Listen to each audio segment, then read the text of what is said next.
Hello, Metal.de Shotzies. Or here again with the amazing LJ from Sevendust. I don't think he needs any introductions from the sounds, the energy on stage, and that smile. Give us a wink. Thank you. I'm here with the amazing Or. What an incredible person right here, y'all. See, that smile and wink will make your heart thumping before the album is even out. Oh, well, thank you. And they got a new album, the 15th album of Sevendust, coming out May 1st. It's called One. I had a listen. I made some friends with the label, and I love it. Thank you I very cannot much. stop listening to it. It makes me feel like we went back to the early 2000s, and I cannot wait to see you guys on stage. Oh. How are you doing? You know what, man? Thank you for asking that. You know, no one really asks it. How are you doing? I'm doing fantastic, especially being over here in lieu of this tour. It's probably been one of the best tours we've ever been on after being gone for so long. The love and the energy and the excitement. I can't sleep really well because I'm so excited about doing the shows. I can't wait to do this tonight and to be able to talk to you, to move this and to build new relationships. I'm doing fantastic right now.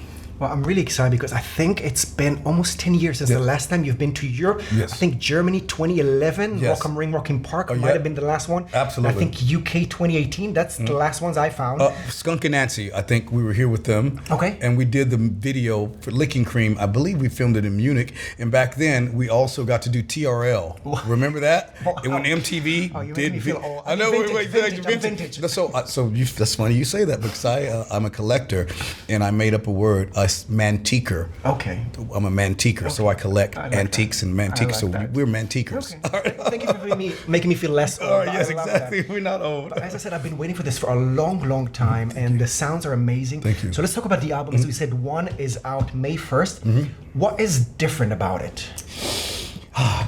What I feel is different about it is that we're older, we're seasoned, and this album, we were able to, I feel like, understand life even better writing it. The ups and downs. A lot of people think, yo, you're rock stars, and we're not that at all.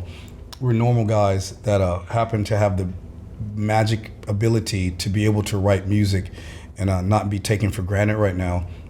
So when we went into this album, we really were able to write about things that are really going on in our lives. Not like saying the other albums weren't, but this is very, very true about what's been going on in our lives. Well, as I said, I had to listen and I love it. Thank you. But I was wondering, what was the biggest challenge from recording it? It's the 15th, and I think it's the first one that was completely recorded after going back from Corona. We had two kind of around Corona. So what was the biggest challenge? For us, it was easy. Now, my wife's grandparents passed away, bless their soul. Joanne died at 98, and they left us the farmhouse. So me and my wife were able to remodel this beautiful property, 300 acres, and her family's on different spots. And we turned that into the farmhouse studios. And so that's the last couple of places we've been writing. And this last album, One, when we went in, we were already seasoned to go to here. You know, we had been at the farmhouse, so it was comfortable. And the songs came out just like that. It was very emotional. And that's a place where there's nothing going on except for us being able to write. And if you have to go somewhere, you got to get in the car and really go somewhere, you know. So the little town is right there. You got like a Mexican restaurant, McDonald's, Burger King, and a couple of places. But other than that, you got to go to the college area. So we were really focused, and that's a good spot for us. And I just think we just had a magic energy. And I think with knowing that we were coming back to the UK and being able to come back over here too, that it stoked the fire. Does that make sense? Not only it makes sense, but I can feel. Yeah, it makes. As I said, I loved it. But something that I don't know if it surprised me, because I know that you guys are on the faith side as well. I think all of them band members, if not most of them. Well, we're not like preaching or anything, but we all, like, every night before the show we pray, and we thank the Lord, and I don't care what you believe in, but you have to believe in. I feel like you have to believe in something, at least something. Every night, if you see us and if you're here, you'll get in the prayer and I'll bring you in. But Brian Marshall from Alter Bridge and Creed shows up every night right before the prayer to be in the prayer. And if he's not there, he's upset about it. I think he's only missed it one time because we got pushed up early. But that's a beautiful thing. So yeah, we have faith. Yes, definitely. I thank him for everything and to keep us all safe. And in this crazy world that we live in, I feel like there's all these obscure obstacles that we have to get around, and having faith helps. So when I listened to the album before I started digging into the information around it, I thought that one is talking about love or humanity. Yes. But then I saw some interviews with Clint that said that that's the first album that he wrote as a reborn Christian, or he found God. Yeah. So he's definitely on a new path. So can we say that the album is a bit more faithful?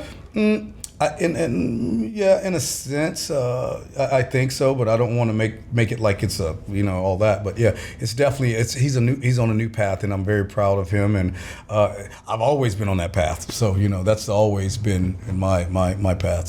So would you say there is a different core message from the album? Yeah, I think so. I think there's definitely some songs in there more about faith too, coming from his side and from my side too, but it's always been that way. So I think it's more profound with his new faith, like you just said. So yes. So you've already said that Clint already found a new path. But I was wondering, yes, I had to listen to the album, so I kind of know the answer already, but there's still a rumor online. After knowing all of the hardships around your family, you already mentioned that your wife's parents passed away recently. So I heard that Not my parents. No, your wife's parents? Your the grandparents. Oh, sorry, the grandparents, sorry. So your wife's grandparents passed away recently. But there's a rumor that there's a collaboration on the album, some sort of a hidden track with a lost family member that you rekindled your relationship recently with Reese Witherspoon. Is she finally collaborating with LaJohn Witherspoon? Is that happening finally? Is it a B-side? That is so funny you say. I've never met Reese Witherspoon, but let me tell you a funny story. Me and her both are from Nashville, Tennessee, where I was born at, and I've still never met her, but that's weird. I would love to meet Reese Witherspoon. I think she's amazing.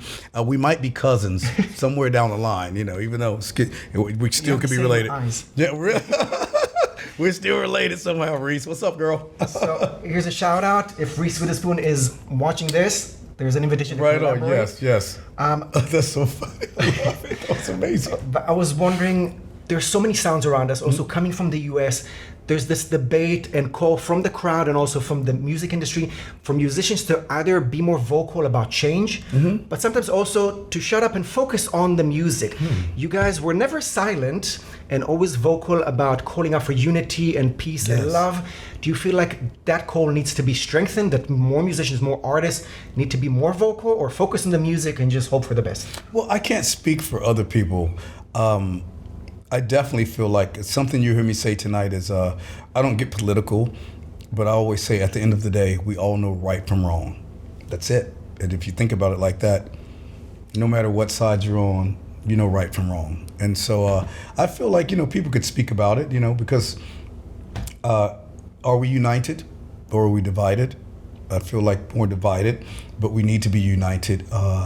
Music keeps us together, and it's a beautiful thing to be in a room of thousands of people that don't know each other but have love, and then they meet because of music. Music is a healer, and it brings us all together, and I fly that flag my whole life, and I hope that we can get to a better place. Well, I hope so too. But on the other hand, the previous albums felt like they're predicting the future. From All I See Is War. Oh my God, and Truth Killer. Yeah, you're right. That brought us a president that kills truth. But do you feel like your music kind of shapes the future? So I don't know. I've always said we're time travelers. You know what I mean? So I've never once ever said it that way, but it makes sense. I feel like we kind of, we're definitely talking about what's going on in an underscale way, because we can't help but to see what's going on. We have kids, we have children, we have we see life every day.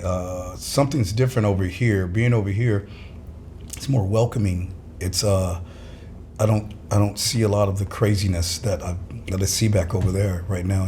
Maybe it's because we're artists and we hadn't been here for a long time. But whatever it is, it's been an amazing journey thus far. Well, I love that, and I'm gonna be a bit annoying and ask you about the next step. Yes. Because when I listened to the album, the most annoying thing is that I thought this track needs to be on the set, and this track needs to be on the set, and this one, and then I know wait. Just one. I think there's only one song. So is this the real you? Yes. We'll play that tonight. So I need to ask: are you guys coming back as headliners? Can we expect that in 2026? 2027 is also the 30th anniversary of your debut. Yeah. Guess what? All that stuff's being talked about now with new management.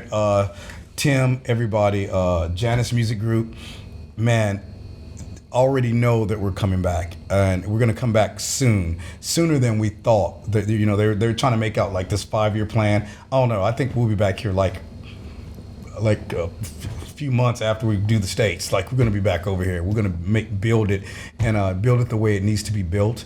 And I don't mind staying over here for a long time. I'll have to bring my family though, but it's going to be good. And can Slovenia finally expect the return of Clint? I think he was not allowed since the early 2000s. Oh my God! He went to prison. He was in Corn at the time. Okay. I have no idea about that. I don't know.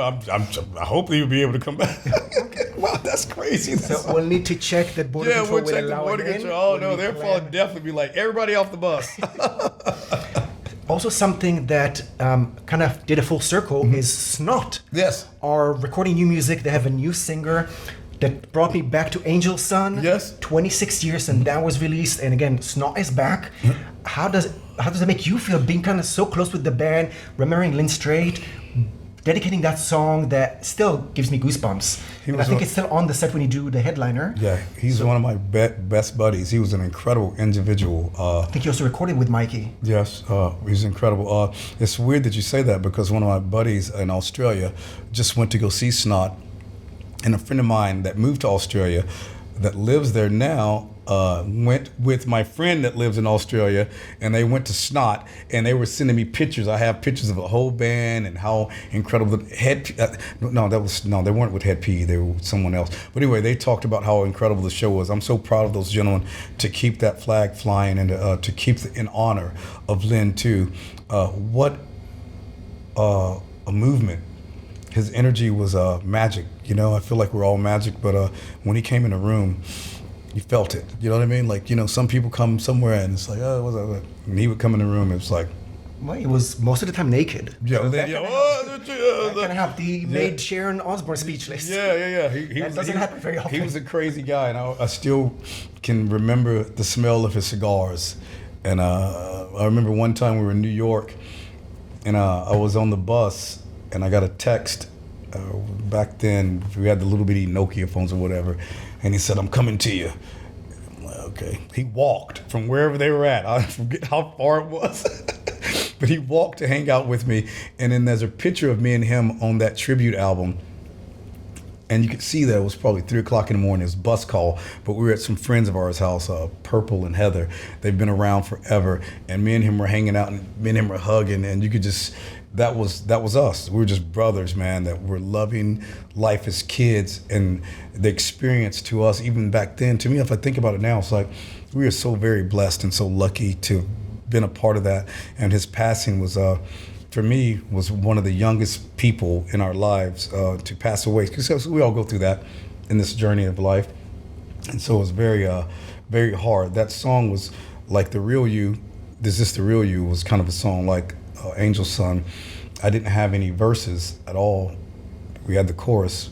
Me and Clint had the chorus, and we were getting ready to go record the song Angel Sun, and I didn't know what to write about because I never really experienced death, and I didn't know. And we went to the studio, and Toomer and all the band, I remember them being there in the studio, and the lights went down, and they had just given me, we had all had these crystals that lit up. They, you know, you could push the button and the crystal on the necklace would light up, and so I could see their crystals lit up into my crystal, and I was still sitting there like I don't have any lyrics at all. I said, play the song, and they started playing it, and I was like, I took a deep breath, and when that verse hit, I said, life is changing, I can't go on without you. It seemed like something came over me, and that verse came out. I didn't say anything. Second verse came out. Rearranging.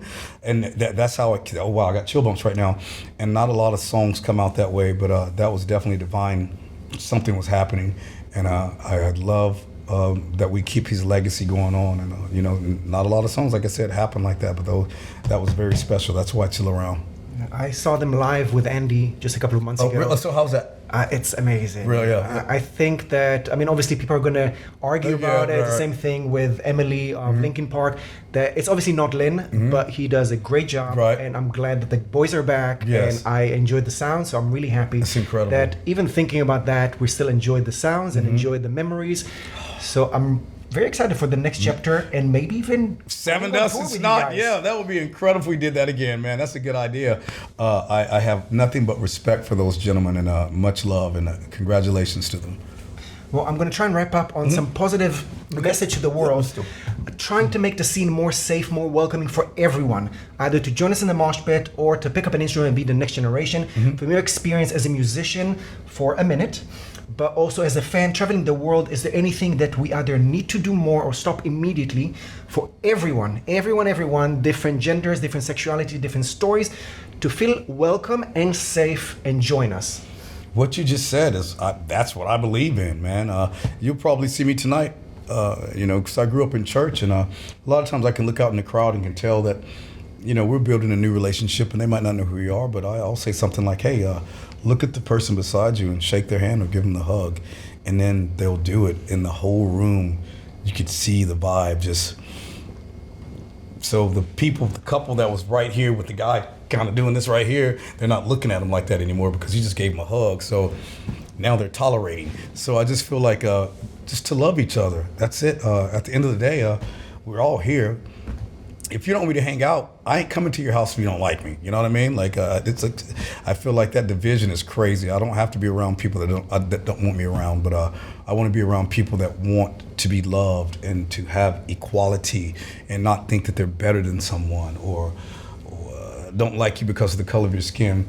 Don't like me because I did something to you that made you mad. Don't just dislike me because you don't know me or you don't like what. You know what I mean? I feel like we just need to love each other, man, because at the end of the day, where we going? We're here. We ain't going nowhere.